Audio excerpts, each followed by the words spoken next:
Hello and welcome to BDG's Weekly News Review. I'm Justin Whitaker, Senior Correspondent for Buddhist Store Global, speaking from our offices in Hong Kong.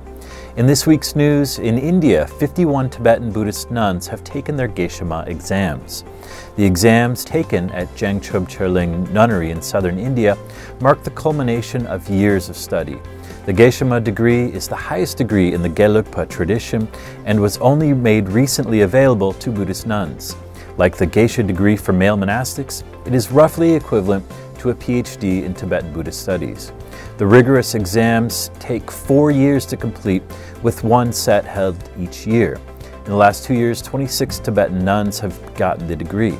According to the Tibetan Nuns Project, 24 nuns are taking their first-year exams this month, with 9 nuns taking their second-year exams, 11 taking their third, and 7 Geshe-ma candidates doing their fourth and final year of examinations.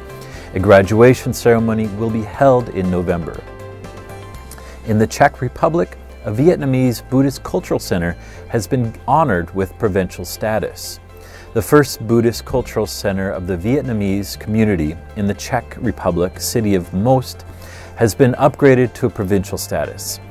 At a recent ceremony this month, the Vietnamese Buddhist Cultural Center was recognized for its value to the people of the region.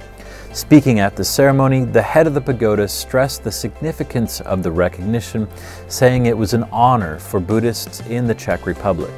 He further stated that the move demonstrated the interest of the regional authorities in the religious activities of the Vietnamese people in the country. Buddhism represents a small but growing portion of the Czech population, the majority of whom are Vietnamese who have settled in the country in recent decades. The World Buddhist Directory lists 76 Buddhist temples and meditation centers in the Czech Republic. In China, stressed Chinese professionals are seeking solace in Sanskrit. Burnt-out corporate employees or workers in the city of Hangzhou, sometimes known as the e-commerce capital of China, are turning to the Dharma for respite from the pressures of the modern-day city grind.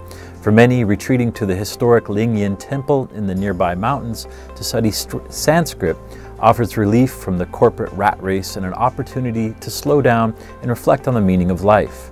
At the temple, which aptly translates its name to the Temple of Soul's Retreat, shaven-headed monastics sit alongside lay students studying Sanskrit together, the ancient language of some of Buddha's most profound and beloved texts.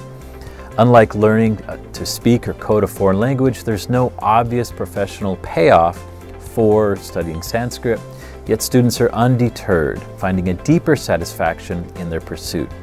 In the United States, an Ohio Zen Buddhist temple has been given the green light for its new home.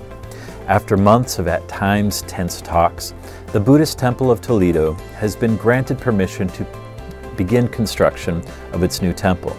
The Toledo City Council voted 11-1 earlier this month to approve construction of the 750 square meter facility in what is currently a purely residential neighborhood. Officials had delayed approval due to concerns of neighborhood residents. Michael Laserman, who owns the land and plans to donate it to the temple, sought to reassure residents by noting that the temple would be 30 meters into the woods and thus out of sight from most on the quiet street, and that no more than 30 cars would use the road during temple activities. Work clearing the way for the temple has begun. Finally, images from a Buddhist festival have highlighted the plight of domesticated elephants in Sri Lanka. Heartrending images of the abuse of a 70-year-old elephant during a Buddhist festival in Sri Lanka have emerged. They have drawn widespread criticism from animal rights advocates and across social media platforms.